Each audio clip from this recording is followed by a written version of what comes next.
Hello all, I am Dr.Ruchi Bhargava, Assistant Professor, Khalsa College of Education, Ranjit Avenue, Amritsar. Today we will discuss a very interesting topic, that is Right to Education Act 2009 in the light of National Education Policy 2020. Before starting the topic, I would like to suggest or discuss the importance of education. A good education is necessary for every individual to move forward in life and to earn respect in society. A lack of good education not only affects their life but the overall development of the country too. Every educated individual focuses on how and what to do for the betterment of society and the nation. If students educate themselves at the right stage of life, it will improve their chances of reaching long-term goals. That's why the basic education is very important. Basic education needs some improvement in the country. That's why Government of India has initiated the Right to Education Act 2009. Now what the Act says? The Act says in the section 3, subsection 1, that every child of the age of 6 to 14 years shall have a right to free and compulsory education in a neighborhood school till completion of elementary education. The Right of Children to Free and Compulsory Education Act or Right to Education Act, that is called RTE, which was passed by the Indian Parliament on 4th August 2009, describes the modalities of the provision of free and compulsory education for children between 6 and 14 in India under Article 21A of the Indian Constitution. With this, India became one of the 135th countries to make education a fundamental right of every child when the Act came into force on 1st April 2010. The Constitution Amendment, that is 86th Amendment Act 2002, inserted Article 21A in the Constitution of India to provide free and compulsory education for all children in the age group of 6 to 14 years as a fundamental right in such a manner as a state may by law determine. The Right of Children to Free and Compulsory Education 2009, which represents the consequential legislation envisaged under Article 21A, means that every child has a right to full-time elementary education of satisfactory and equitable quality in a formal school which satisfies certain essential norms and standards. Article 21A and the RT Act came into effect on 1st April 2010. The title of RT Act incorporates the word free and compulsory. Free education means that no child other than a child who has been admitted by his or her parents to a school which is not supported by the appropriate government shall not be liable to pay any kind of fee or charges or expenses which may prevent him or her from pursuing and completing elementary education. The second word is compulsory education. Compulsory education means and casts an obligation on the appropriate government and local authorities to provide and ensure admission, attendance and completion of elementary education by all children in the 6 to 14 year of age group. With this, India has moved forwarded to a right-based framework that casts a legal obligation on the central and state governments to implement this fundamental child right as enshrined in the Article 21A of the Constitution in accordance with the provision of the RT Act. Now we will discuss the main characteristics or features of RT Act. Right of children to free and compulsory education till completion of elementary education in a neighborhood school. It clarifies that compulsory education means obligation of the appropriate government to provide free elementary education and ensure compulsory admission, attendance and completion of elementary education to every child in the 6 to 14 age group. Free means that no child shall be liable to pay any kind of fee or charges or expenses which may prevent him or her from pursuing and completing elementary education. It makes provision for a non-admitted child to be admitted to an age-appropriate class. It specifies the duties and responsibilities of appropriate government, local authorities, parents in providing free and compulsory education and sharing of financial and other responsibilities between the central and state governments. This act also lays down the norms and standards relating inter alia to pupil-teacher ratios, building and infrastructure, school working days, and teacher working hours. It provides for rational deployment of teachers by ensuring that the specified pupil-teacher ratio is maintained for each school rather than just an average for the state or district or block, thus ensuring that there is no urban-rural imbalance in teacher postings. It also provides for prohibition of deployment of teacher for non-educational work other than decennial census, election to local authority, state legislatures, parliament, and disaster relief. It provides for appointment of appropriately trained teacher, that is, teachers with the requisite entry and academic qualification. This act also prohibited some things, that prohibits physical punishment, mental harassment, screening procedure for admission of children, capitation fee, private tuition by teachers, running of schools without recognition. It provides for development of curriculum in consonance with the values enshrined in the Constitution and which would ensure the all-round development of the child, building on the children's knowledge, potentiality, and talent, and making the children free of fear, trauma, and anxiety through a system of child-friendly and child-centered learning. This act also amended in the 2019 in the Right of Children to Free and Compulsory Education Act 2009. For section 16, the following section shall be substituted, namely, there shall be a regular examination in the 5th class and in the 8th class at the end of every academic year. If a child fails in the examination referred to in subsection 1, he shall be given additional instruction and granted opportunity for re-examination within a period of 2 months from the date of declaration of the result.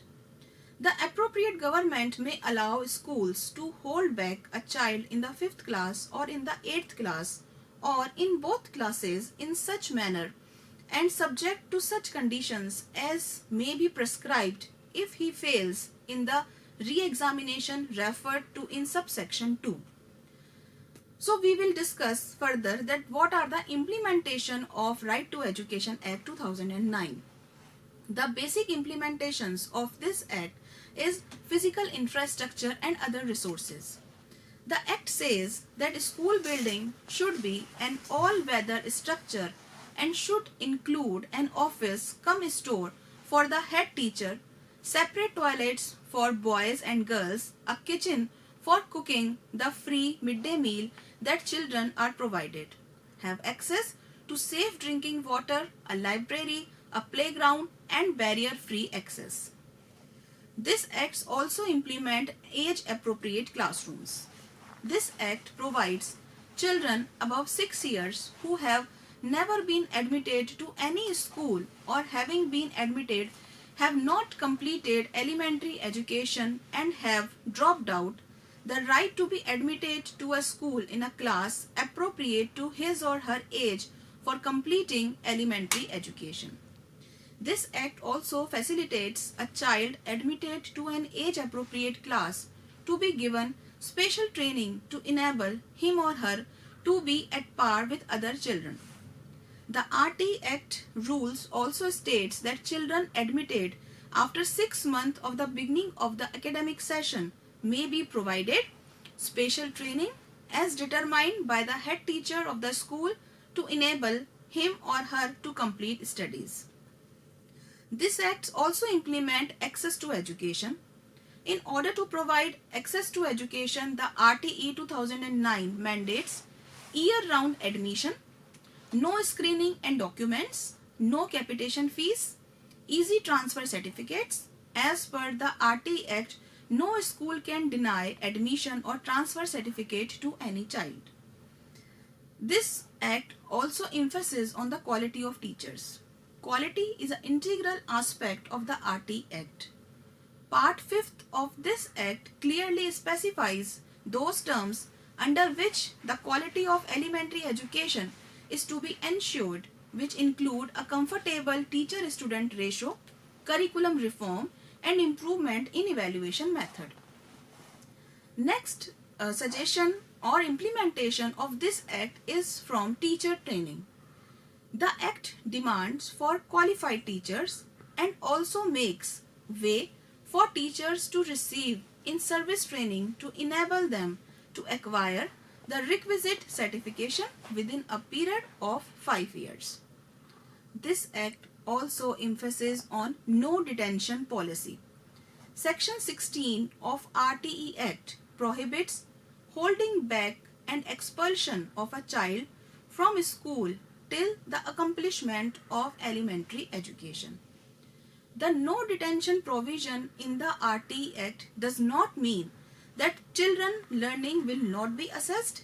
The RTE Act makes provision of continuous and comprehensive evaluation, that is called CCE procedure, which will enable the teachers to assess the child's learning and performance in a more constructive way. This Act also emphasizes on school management committees to encourage parent and broader community participation in school monitoring and decision making. The Act makes provision for a school to form a school management committees, that is called SMC, with at least 75% of parents of children in the school, of which 50% are to be mothers. SMCs are empowered to monitor the performance in schools and the use of government grants to prepare school development plans and to fulfill other functions prescribed by the state governments. This Act also come with exercise of rights. The rights of pupils to education include right in education and in the classroom. This Act not only bans the corporal punishment of children but has also made it an offence to subject them to mental harassment. The Act makes provision of the establishment of national or state commissions for protection of child right. NCPCR or SCPCR is also made responsible for monitoring out of school children to facilitate their access and participation in the schooling system. This would include children who have never enrolled or have dropped out, children who are temporarily absent, and children who are permanent migrants who migrate seasonally with their parents. Now next we will discuss the RT Act in the light of National Education Policy 2020. We all know that National Education Policy comes after the policy of 1986 and the Program of Action 1992. The NEP in principle strengthens the RTE as it takes care of three important facets of the education delivery, namely the teachers, the students and the parents. The teachers will be better trained and the curriculum for the teacher training is being reviewed and reformulated. The students will be taught via modern pedagogies and emphasis will be placed on development of technological skills. The parents will be empowered to assess right institutions for the education of their wards, especially in the rural areas. Now I will brief overview of RTE provision seen in the light of National Education Policy 2020.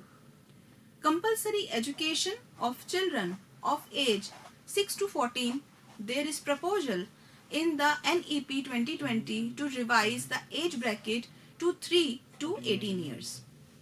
25% reservation for SC, ST and OBC students in the aided and unaided institutions with the exception of some minority institutions. Center is becoming more involved in education, which is basically a state subject. Optimization of pupil-teacher ratio, school infrastructure and teacher training has been emphasized for creating access to quality education in rural areas. Elimination of child labor was aimed by the RTE. Now, National Education Policy also gives it a new dimension by skilling the students and make them industry ready. Right to education eliminated corporal punishment in the interest of psychological well-being of children. NEP reinforces the idea with several of its provisions, that is, the mandatory availability of counselors in the schools. RTE was also instrumental in curbing unrecognized schools and unregulated coachings.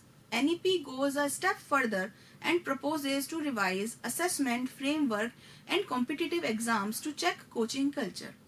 This is the implementation of RTE Act in the National Education Policy 2020. So this is all about right to education, which gives basic fundamental right to every child who belongs to 6 to 14 year of age group. Thank you.